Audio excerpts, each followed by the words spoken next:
बच्चे का संस्कार कर रहे हैं, और संस्कार करते समय पर जातकर्म संस्कार, अभी बच्चे का जन्म हुआ है, मैंने अधिकतम देर मान लेंगे तो अपन छठी के दिन कर रहे होंगे। अस्मा भव परशुर भव हिरण्यम अस्त्रितम भव। पिता बालक को कह रहा है अस्मा भव, तुम पत्थर की तरह मजबूत बनो, परशु भव, फरसे की तरह तीक्ष्ण बनो, हिरण्यम अस्त्रितम भव, और सोने की तरह चमकदार भी बनो। ये इन सब चीजों को अपने अंदर समाहित करना है। इसलिए मुझे पूर्णिमा भी मेरे साथ हो, चंद्रमा भी साथ हो, चंद्रमा की आह्लादकता भी मेरे साथ हो, और सूर्य जैसा तेज भी मेरे साथ हो। तो तीसरे आचमन में अमावस्या को अपने साथ अपान के रूप में जोड़ता है। अष्टमी दोनों बार आ जाएगी, पूर्णिमा के बाद भी आएगी तो अमावस्या के बाद भी आएगी। कर क्या रहा है? यज्ञ करने के लिए तैयार है। यज्ञ पर अपन पिछले 2 बात आपके साथ चर्चा कर चुके हैं, कितने प्रकार के यज्ञ हो सकते हैं, उस बात को यहां नहीं कर रहा। तो ये चौथे आचमन की जब बारी आई तो श्रद्धा आवश्यक है। महर्षि दयानंद सरस्वती ने आर्य समाज की स्थापना की, और उनके उद्देश्यों की दृष्टि से वो ये चाहते थे कि दुनिया के प्रत्येक व्यक्ति के मानस के अंदर से अंध निकल जाए, श्रद्धा रहे और विश्वास रहे। लेकिन हम अभागे, श्रद्धा का तो पता नहीं, विश्वास का पता नहीं, लेकिन अंधपना अभी तक बना हुआ है। हमारे अंदर अंधश्रद्धा है, अंधविश्वास है, श्रद्धा और विश्वास नहीं। ये आचमन का प्रयोजन है कि मेरे अंदर श्रद्धा आए। और श्रद्धा है क्या वस्तु? श्रद्धा का अर्थ है सत्य, धा का अर्थ है धारण करना। जिस चीज में, जिस तत्व में, जिस तथ्य में सत्य कूट कूट करके भरा है, पूरी निष्ठा के साथ भरा है, वो श्रद्धा और वो विश्वास मेरे अंतःकरण में, मेरे बाह्यकरणों में, मेरे जीवन के क्रियाकलापों में इस आपा के माध्यम से सुव्यवस्थित हो जाए। इसलिए चौथे आचमन के द्वारा, दूसरे आचमन में चौथे प्रयोजन में मैं इस श्रद्धा को अपने अंदर निहित कर रहा हूं। यो से पंचमोपानम सा दीक्षा। यज्ञ करने की बारी तो बाद में आएगी ना, पहले मुझे संकल्पित हो जाना चाहिए, और संकल्पित होने में मेरे अंदर आह्लादकता हो, सूर्य जैसा तेज हो, अष्टमी की सारी 8 सिद्धियां मेरे साथ हों, श्रद्धा हो, और फिर दीक्षित हो जाऊं मैं इस सारी प्रक्रियाओं में। उस दीक्षा को भी मैं अपने अंदर जोड़ रहा हूं, अपने अंदर सुव्यवस्थित करने का प्रयत्न कर रहा हूं इस दूसरे आचमन के द्वारा। और छठे अपान की जब बारी आई, तब यज्ञ की बारी आई। तब समझो कि जब मैं दीक्षित हो गया हूं, तब अब यज्ञ कुछ कर सकता हूं। यज्ञ का प्रमुख अर्थ मेरी दृष्टि में संगतिकरण है। आप सोचते होंगे कि हमने तो व्याकरण के सूत्र में पढ़ा था, देव पूजा, संगतिकरण और दान, ये 3 अर्थ होते हैं। तो आचार्य जी, आप देव पूजा और दान को कहां छोड़ रहे हैं? मित्रों, बहुत छोटी सी बात कर रहा हूं मैं आपको। देव पूजा अथवा दान संगति के बिना संभव नहीं है। प्रथम आवश्यकता है कि संगति होगी, उसके बाद ही देव पूजा संभव है, और उसके बाद ही दान संभव है। छोटी सी एक बात उदाहरण के रूप में मैं प्रस्तुत कर रहा हूं। मैं अपने पिताजी के पास कुछ अपनी अभिलाषाएं लेकर के गया हूं कि मुझे पिताजी से ये वस्तु सीखनी है, ये वस्तु प्राप्त करनी है। पिताजी मुझे देंगे, मैं पिताजी के पास जाकर के देव पूजा करूंगा, पितृदेवो भव।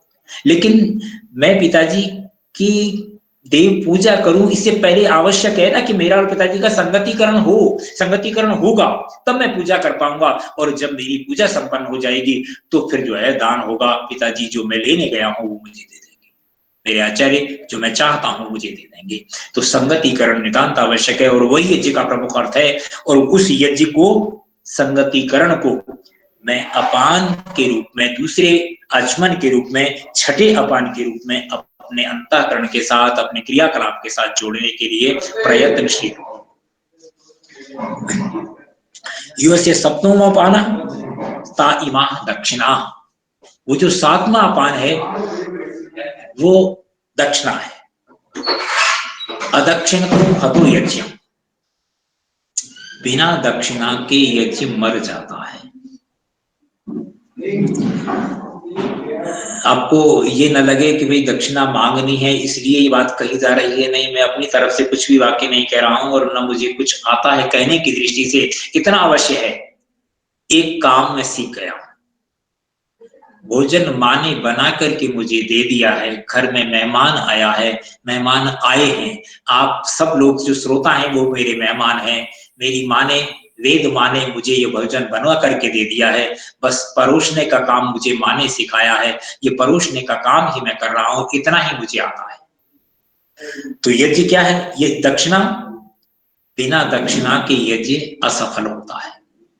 उस दक्षिणा को भी, दक्षता को भी, दक्षिणा दक्षता, प्रत्येक कार्य में दीक्षित होने के बाद जब मैं यज्ञ कर रहा हूं तो मेरे साथ दक्षता जुड़ेगी और वही दक्षता दक्षिणा बन जाएगी।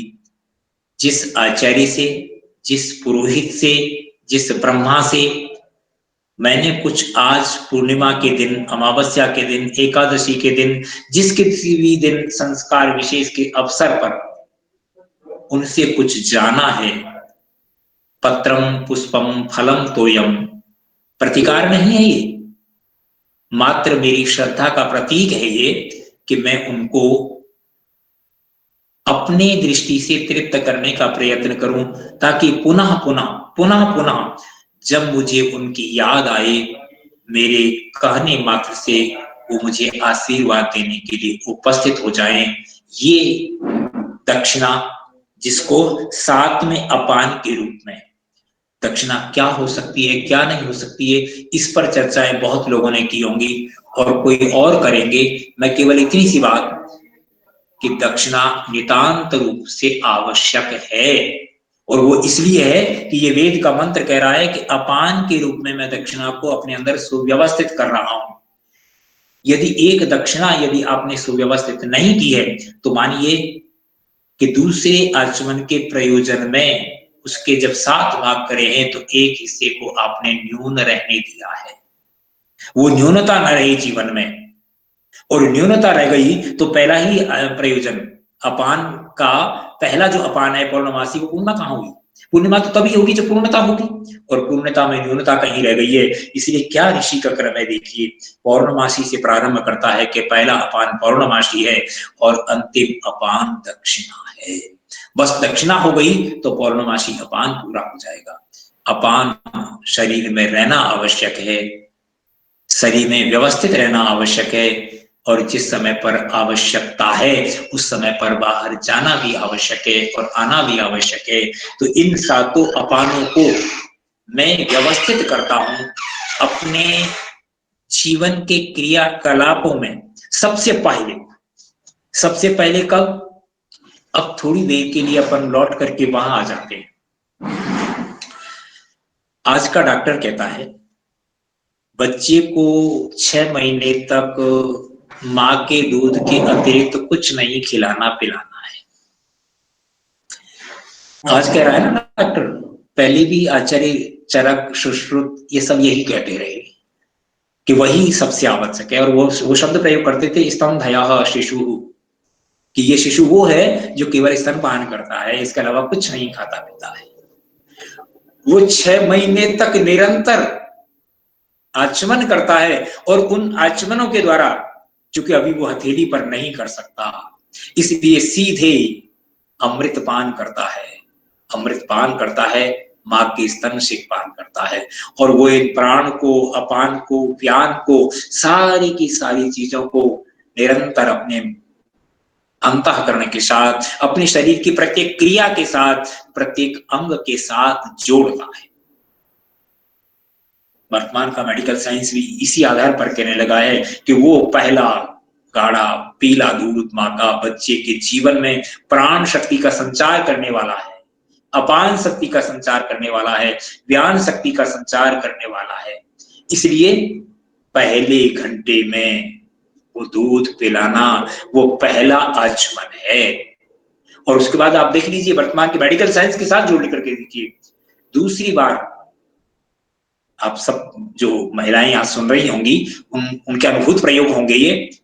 पहला आचमन, पहली बार दूध पिलाने के बाद बच्चा ज्यादा नहीं पी सकता, वो 1 2 3 घूंट ही पिएगा, और उसके बाद थोड़ी देर बाद दूसरा आचमन भी उसको कराना है, तीसरा आचमन भी कराना है। ये सारी की सारी शक्तियां उस आचमन के द्वारा बच्चे के अंदर आ रही है। ये दूसरे आचमन का प्रयोजन था जो अपान के साथ जुड़ा। अब तीसरे आचमन की चर्चा और करते हैं। तीसरे आचमन